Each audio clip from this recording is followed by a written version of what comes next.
ये कहानी शुरू होती है एक अर्जुन नाम के लड़के से। अर्जुन एक गरीब किसान का बेटा था। रोज़ सुबह वह खेत में काम करता, फिर शाम को अपने पिताजी के साथ भी मदद करवाता और उसके कपड़े हमेशा फटे हुए होते, पैर नंगे होते और हाथों में भी छाले पड़े हुए होते। गांव के लोग, गांव के बच्चे सभी लोग उसका मजाक उड़ाते और कहते, हे अर्जुन, तेरा क्या बनेगा? तू तो सारा जीवन खेत में ही गाड़ देगा। अर्जुन चुपचाप सुनता, मुस्कुराता और अपने काम में लगा रहता। एक दिन गांव में एक ज्ञानी पंडित विष्णु जी आए और वे लोगों से बात कर रहे थे और लोगों को समझा रहे थे भाग्य और मेहनत की बातें।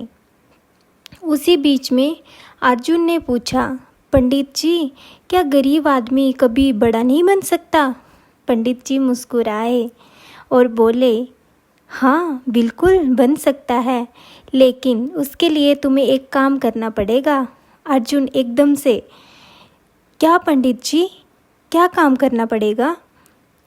पंडित जी बोले, इस पत्थर को ले जाओ और बाज़ार में बेचने की कोशिश करो, लेकिन याद रखना इसको बेचना नहीं है, सिर्फ इसका मूल्य पूछना है कि वे लोग इसके बदले में क्या देंगे। पंडित जी ने एक काला साधारण पत्थर अर्जुन को दिया और अर्जुन उसे लेकर बाज़ार में पहुंच गया। बाज़ार में पहुंचते वो सबसे पहले सब्जी वाले के पास गया और पूछा, तुम इस पत्थर के बदले में क्या दोगे? सब्जी वाला बोला, हाँ 1 रुपया दे दूँगा, देख लो। अर्जुन फिर लोहार के पास गया। उस लोहार को जब वो पत्थर दिखाया, लोहार ने कहा, हाँ इसका मैं हथौड़ा बना दूँगा और साथ में 5 रुपये दे दूँगा।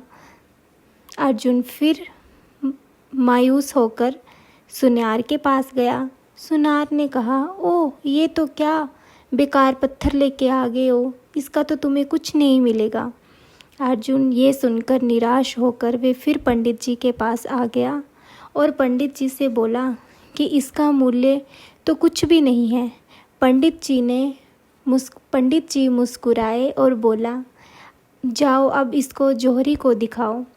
जैसे ही अर्जुन जौहरी को दिखाता है, जौहरी एकदम से चौंक गया और कहा, बेटा तुझे ये पत्थर कहाँ से मिला? ये तो एक हीरा है। जौहरी की बात सुनकर अर्जुन दौड़ते हुए एकदम से पंडित जी के पास आया और पंडित जी मुस्कुराए और कहा, बेटा जीवन में लोग तुझे पत्थर समझेंगे, लेकिन तुम्हारा मूल्य केवल वे जान पाएंगे जो सच्चे जानकार हैं। पर उससे पहले तुम्हें खुद को जानना पड़ेगा। तू हीरा है, पर चमक तब आएगी जब तू खुद पर विश्वास करेगा और मेहनत करेगा। उस दिन के बाद अर्जुन ने पंडित जी की बात सुनी और लगातार मेहनत और धैर्य रखा और मेहनत करता गया और एक सफल वैज्ञानिक बन गया। तो दोस्तों, दुनिया तुम्हें तुम्हारे हालात से आंकती है, पर तुम्हारी असलियत कीमत तुम्हारे आत्मविश्वास, मेहनत और धैर्य से ही तय होती है।